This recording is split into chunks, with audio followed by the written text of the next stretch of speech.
I'll be blunt, no sugarcoating. My children put me in a nursing home, so I bought the place, and now they can only visit when I say so. Sounds like a line from a TV drama, doesn't it? But this isn't fiction.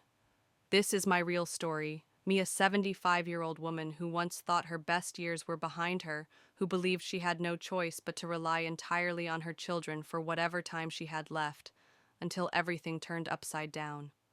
I know it sounds strange. Who buys the very place they were dumped in?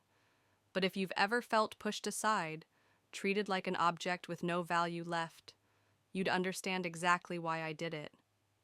That day, I stood in front of the small mirror in my room at Willow Creek Senior, living my hands still trembling from the so-called family meeting earlier. My son Michael had stood at the door and asked Mom, "Why did you do this? Why buy this place?" I looked him straight in the eye and said as calmly as I could, "Because this is my life. And I'm not letting anyone else make my decisions anymore. You see, I'm not a person who craves drama. I never imagined I'd be the main character in a story full of plot twists. But when I said I bought this nursing home, I saw something in Michael's eyes shock. Not because I had the money, but because I had the will. I won't start with the messy middle, the tears, the anger, the betrayal. Instead, imagine you're hearing this from an old friend over coffee. It all began with a decision I had no say in, a decision that changed everything. When I was younger, I worked 2 jobs, saved every penny, and put my son through school. I believed that when I grew old, love and respect would be my interest earned on those investments. But reality didn't match the dream. That day, all I heard from Michael was one short line: "Mom, we found a great place for you. Doctors' friends your age. You'll be better taken care of there." I didn't realize that this great place would become a battlefield where I'd fight to reclaim control over my life. But before you think this is just a sad story, let me be clear. This is a story about victory. And this victory didn't come from luck. It came from deliberate, concrete steps I took one after another. I went from being an ordinary resident, someone expected to quietly wait for mealtimes and hope for occasional visits, to becoming the legal owner of Willow Creek Senior Living. And when you're the owner, you make the rules. One of mine visiting hours are Sundays 3 to 4 p.m. Only. No exceptions. If you ask me, Margaret, why would you do that? The answer is simple: boundaries. Not as revenge, but as a reminder that no one gets to silently arrange my fate anymore. This story isn't just about me. It's about anyone who's ever been underestimated because of age, treated like a burden, or excluded from important decisions. I'm here to say you can still turn the tables, no matter who thinks you're past your prime.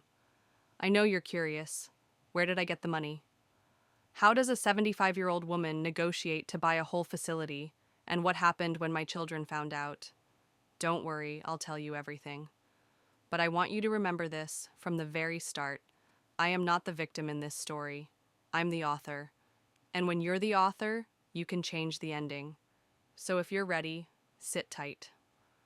I'll take you from that tour of the nursing home that sealed my fate through the long days of uncertainty, all the way to the moment I signed the papers and watched my son stand frozen at the reception desk, unable to believe what his mother had just done. You've heard the first line already. My children put me in a nursing home, so I bought the place. Now let me tell you the rest. Before everything happened, I lived with my son Michael, my daughter-in-law Emily, and my 2 grandchildren in Columbus, Ohio. It was a big 2-story house with a front porch full of geraniums I tended every day. If you had asked me back then, I would have said I was lucky living close to family, hearing the children's laughter every morning, and feeling like I was still useful.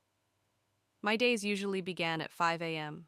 I was the first to make coffee, toast bread, and prepare breakfast for the whole household before the kids woke up.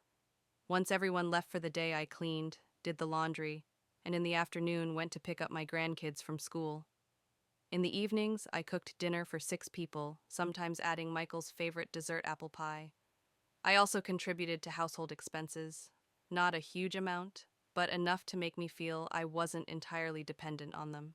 My pension and the savings from my late husband's life insurance allowed me to chip in for utilities and even part of my eldest grandchild's school fees. I believed that at my age, taking care of my children and grandchildren was a blessing. But sometimes the smallest cracks only need the lightest touch to become visible. And I had started to notice them, though, I tried hard to ignore them at the time. Emily, my daughter-in-law, often spoke in a tone that sounded caring on the surface. Mom, you should rest more and let us handle these things. This house, it's not really that spacious for so many people. At first I thought she was only concerned for my health. I would smile, nod, and say I was fine and liked keeping busy. But comments like that kept coming so often that I began to wonder whether she was truly worried about me or hinting at something else. Michael was different. My son was busy with his engineering job, often coming home late and rarely spoke with me for long. Dinner conversations with him were sometimes just brief, polite exchanges. "Mom, how are you? I'm fine." And then he'd bury himself in his phone or laptop again. I told myself, he's just busy, don't overthink it. Even with moments like those, I still held on to the image of my family as a warm, comforting picture.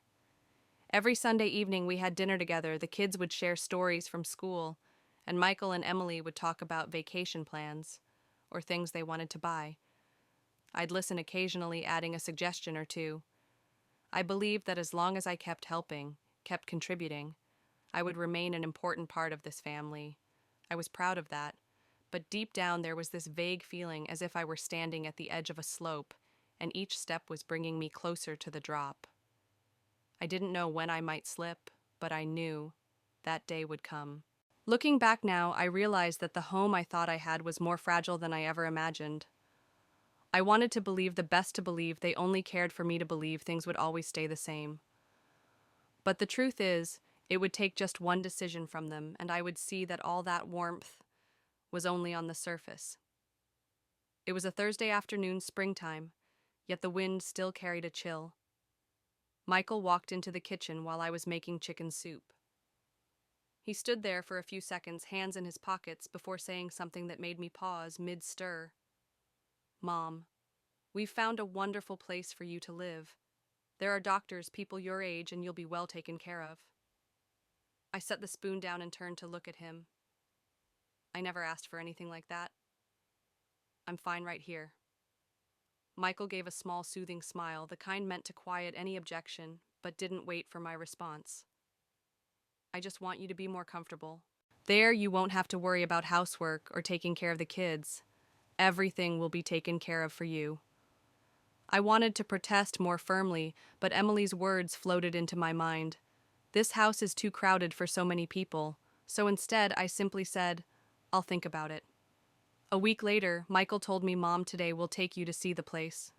I hesitated, but figured there was no harm in just taking a look. I still believed this was nothing more than a casual tour. We drove for over 30 minutes out to the suburbs.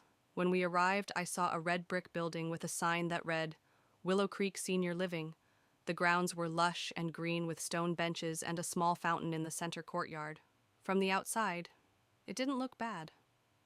I stepped out of the car, not having had time to take in the view, before Michael opened the trunk and pulled out 2 of my suitcases. "Why did you bring my things?" I asked, a bit unsettled. Avoiding my eyes, he answered quickly, "Just go check out your room first. We have something to do, but we'll be back later." And then they left, just like that. No goodbye hug, no promise of when they'd return. I stood there, one hand gripping my purse, the other on my suitcase handle, watching their car pull out of the parking lot. I thought I'd hear brakes squeal, see them turn back with a laugh and say, "Just kidding. What do you think, Mom?" But no. The sound of the engine faded away. A staff member in a green uniform came out, smiling warmly. "Hello, Mrs. Margaret. Your room is ready. Let me help you with your things." My room ready. I had never agreed to stay here. I followed her inside, my mind blank. The hallway was bright and clean, carrying the faint scent of soap and fresh-baked cookies. Everything was so quiet I could hear my own heartbeat. She opened the door, set my luggage down, and said, "If you need anything, just press the call button by the bed." The door closed behind her. I stood in that unfamiliar room, a single bed, a small table, a window looking out onto the lawn, feeling as if I had just been placed into a chapter of my life without my consent. In that moment, I felt both numb and pierced with pain. I realized this wasn't a tour. This was a full replacement. I wasn't home anymore. And maybe they had no intention of letting me go back. Sitting in my new room at Willow Creek, I looked out the window at the yellow tulips someone had planted last season. My mind wandered to the years that had led me here, and memories came flooding back like a film playing in reverse. I had raised Michael on my own since he was 3. His father died suddenly from a heart attack, leaving me with a small insurance payout and a pile of unpaid bills. I worked 2 jobs days at a small accounting office nights, cleaning a grocery store. Sleep was scarce, worries were constant, but I never let Michael see me in despair. I wanted him to grow up believing his mother could handle anything. When Michael went to college, I emptied the savings I had scraped together over more than a decade to pay for his first year's tuition. After that, I took extra weekend shifts and even sold the car I'd always dreamed of driving to cover what was left. I still remember standing in line at the bank holding that tuition check in my trembling hand, knowing my account would be nearly empty afterward. But I told myself this is my child's future, and it's worth it. When Michael married Emily, I was the one who covered most of the down payment for their first house. At the time, they couldn't afford to pay off student loans and buy a home, and I couldn't bear the thought of them renting a cramped apartment at the start of their life together. I mortgaged my own small condo to help them make the payment. Over the years, as they raised their 2 kids whenever something unexpected came up, a car breaking down a medical bill, school tuition, I was always the one with the solution. Sometimes it was a few $100s, sometimes a few thousand. I cut back on my own expenses, gave up trips with my old friends, and postponed the kitchen renovation I had dreamed about for years. I'm not telling you this to boast. I'm telling you so you understand I was never anyone's burden. If anything, I was the quiet pillar holding this family up. I sacrificed things they probably never knew about or never remembered. And yet, with just one conversation about a place with doctors and friends your age, everything I had done seemed to vanish from their memory. No one mentioned the money I gave, the dinners I cooked, or the nights I stayed up with sick grandchildren. Sitting here, I wondered, when you grow old, do the things you've done for others grow old with you and fade away? Or were there some people who never truly remembered in the first place? Whatever the answer was, I knew one thing: I didn't want the rest of my life decided by people who had forgotten every sacrifice I made. And that thought became the seed for a decision that would later change everything. I'd only been at Willow Creek for a few days when I started recognizing a few of the staff. One of them was Linda, the morning shift nurse. Linda had a warm smile, often asked if I'd slept well, and would sometimes bring me an extra cup of peppermint tea when she saw me sitting in the hallway. That morning, as Linda handed me my medication, she checked my blood pressure and asked, "Would you like to go out to the back garden today? The weather's lovely." I nodded. We walked together to the small garden behind the building, where a few wooden benches sat beneath the shade of an oak tree. Linda sat beside me, glanced around as if deciding whether to speak, then lowered her voice. "Mrs. Margaret, I'm not sure if I should tell you this, but I overheard something yesterday." I looked at her, waiting. "Michael and Emily came by to sign some papers. They spoke with the administrator here, and I happened to overhear that they're preparing to sell your house. They said they're buying a new place without an elderly person living with them." It felt like someone had just drained every bit of air from my chest. I sat in silence for a long moment, swallowing the lump rising in my throat. "Are you sure that's what they said?" I asked, my voice hoarse. Linda nodded, looking apologetic. "I thought you should know, so you wouldn't be caught off guard." I stayed on that bench long after Linda left. Until now, I had comforted myself with the thought that they'd placed me here out of concern, that they wanted me to be safe, well cared for, and around people my own age. But now Linda's words pulled back the curtain to reveal the stark truth. It wasn't about care. It wasn't about my health. It was about removing an inconvenience and clearing the way for their plans. And I was that inconvenience. In my mind, pieces of memory began falling into place. Emily's veiled comments about the house being a bit cramped for so many people. Michael suddenly suggesting a better place for me to live. The way they'd brought my luggage without telling me. It all formed a picture I didn't want to believe, but could no longer deny. That night, lying in the quiet of my unfamiliar room, I stared at the ceiling and thought about everything I had done for them. Years of hard work paying tuition, helping buy their house, caring for the grandchildren gone erased in a single decision. I didn't cry. Maybe because the pain had already gone beyond what tears could express. Instead, something else began to take shape slowly, but with unshakable certainty resolve. If they thought I would just sit here, wait for them to sell the house, and spend the rest of my life in this room like an unwanted guest, they were wrong. I didn't yet know exactly what I would do, but I knew one thing for certain: I was not going to let my story end like this. After that night, I started running the numbers. I knew I still had some savings left from my late husband's life insurance, along with the money I'd managed to put away over the years. It wasn't a fortune, but it was enough to give me options if I used it wisely. I called Robert, an old attorney who'd helped me draft my will over 10 years ago. The moment I heard his voice on the phone, a weight lifted from my shoulders. "Margaret, it's been so long. How have you been?" he asked. I gave a small laugh, though he couldn't see it. "Robert, I think I'm about to do something crazy. And I need your help." We met at a little cafe near Willow Creek. I told him everything: how Michael and Emily had put me here, what Linda had overheard, and what their plans were. Robert listened without interrupting, just nodding and taking notes. When I finished, he set his pen down. "Margaret, did you know this facility is in financial trouble? I've heard the current owner is looking to sell. If you want, I can review the paperwork and see if we can negotiate." It took me a few seconds to process what he was suggesting. "You mean, buy this place?" Robert smiled. "You said you wanted control of your life back. This is how you do it." Over the next few weeks, we worked non-stop. Robert contacted the current owner, reviewed the financial reports, and assessed the property value. Rumor had it they owed the bank a large sum and were desperate for a buyer. I went through all my accounts, savings, insurance payouts, even a few stocks I'd held for years. I realized that with a small loan from the bank and the cash I had on hand, the deal was entirely possible.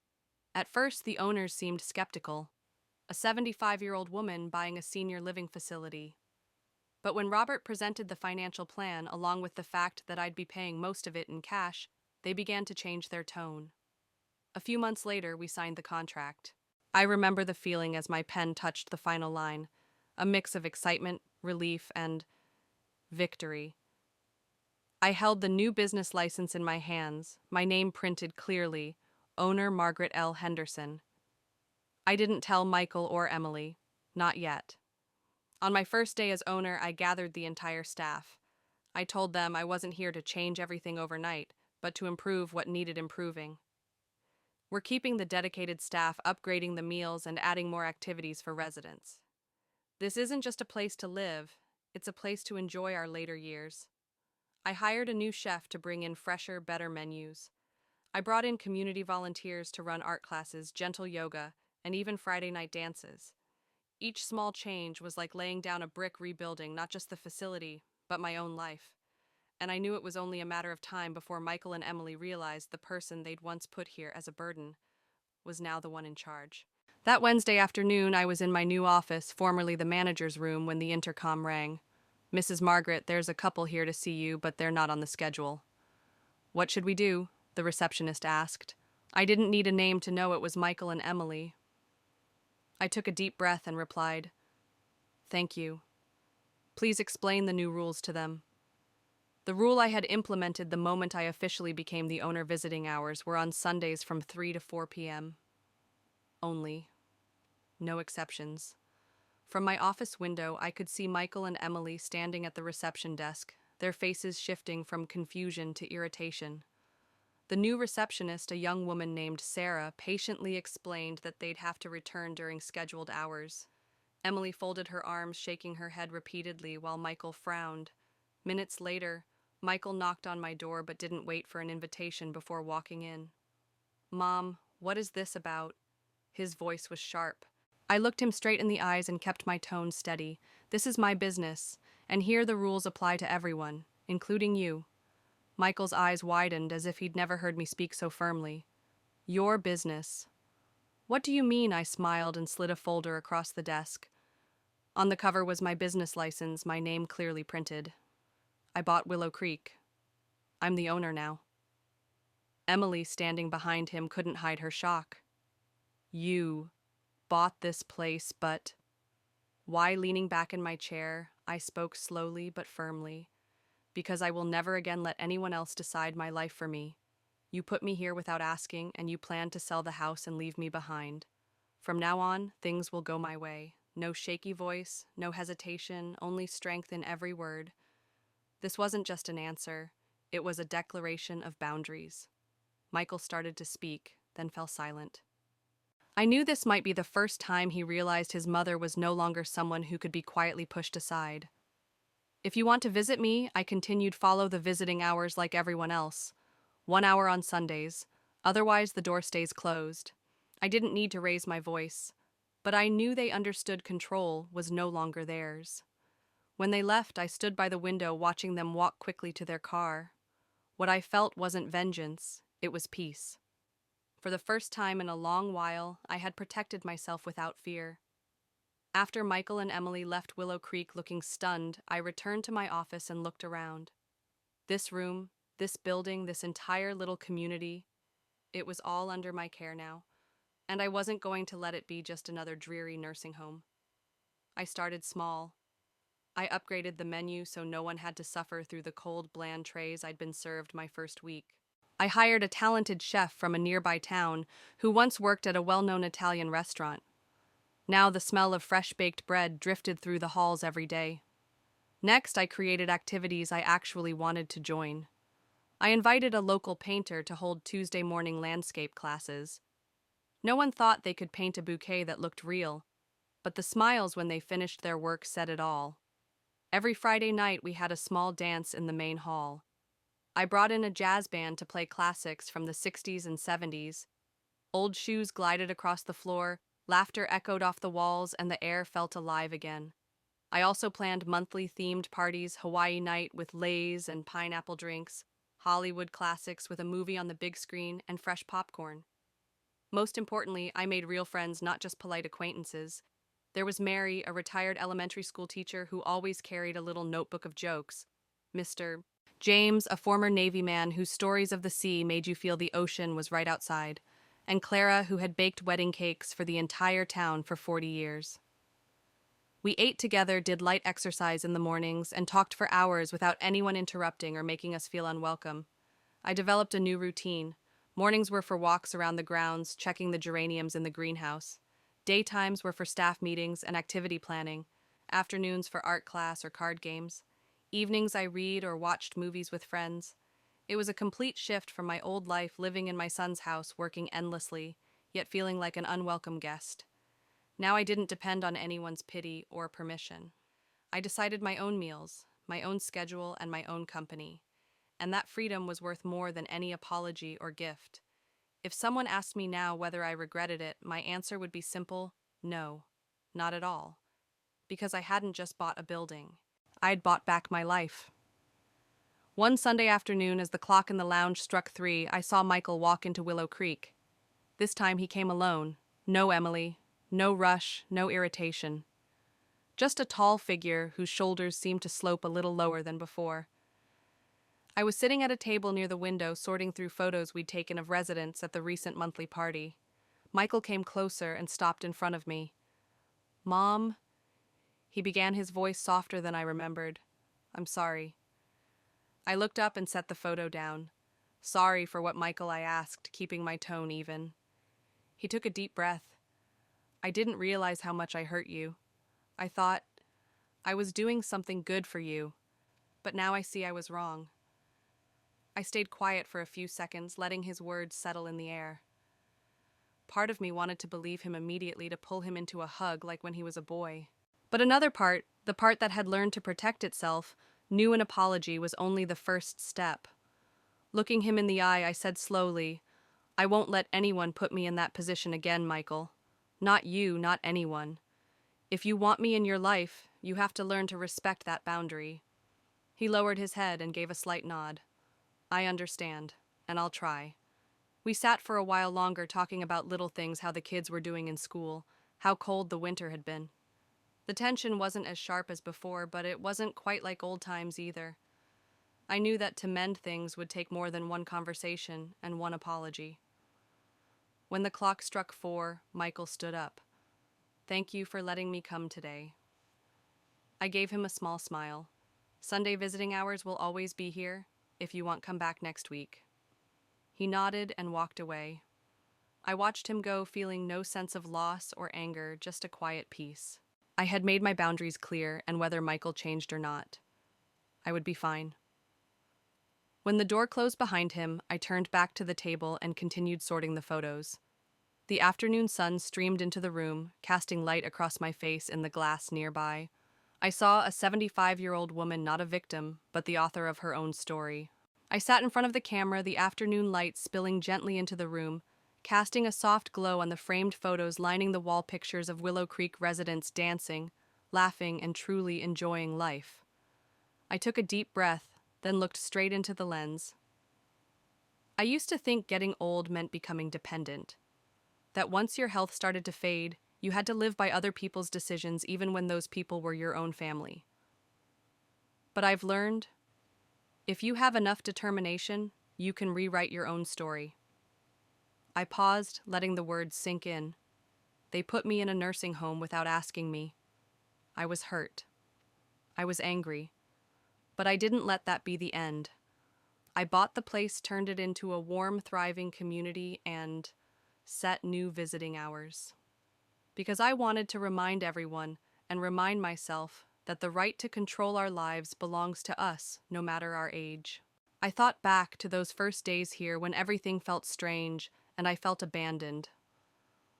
Now every room in Willow Creek is filled with laughter, the smell of fresh baked bread, and the sound of music on Friday nights. I had turned what was once the end of my story into a brand new chapter. I'm not saying everyone should do exactly what I did, I continued, but I believe everyone has their own way to stand up to protect themselves and to set the boundaries they need. Don't let someone else write your story for you. So, if one day your family put you in a nursing home without asking what would you do, I knew that question would make people pause and think. Some might share their own experiences, others might debate, and some might just leave a few words. But I wanted them to understand one thing: at any age, we still have the right to choose how we live. Tell me your thoughts in the comments. I want to hear your stories because maybe someone out there needs to hear them to find their own strength again.